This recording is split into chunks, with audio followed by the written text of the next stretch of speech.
मोहतरम सामीईन और हम मकतबो दर्स साथियों, यौम आज़ादी हमारा कौमी त्योहार यह हर साल 15 अगस्त को मनाया जाता है।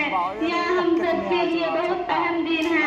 इस साल हम 78वां यौम आज़ादी मना रहे हैं।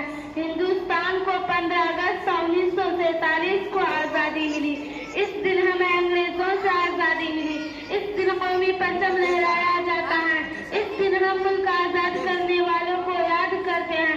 भाईचारे हुस्न सुलूक का मामला हर मजहब के लोगों से करा है। तमाम हिंदुस्तानी इस दिन को खुशी से मनाते हैं। यौम आज़ादी हमें इत्तेहाद की ताकत सिखाती है।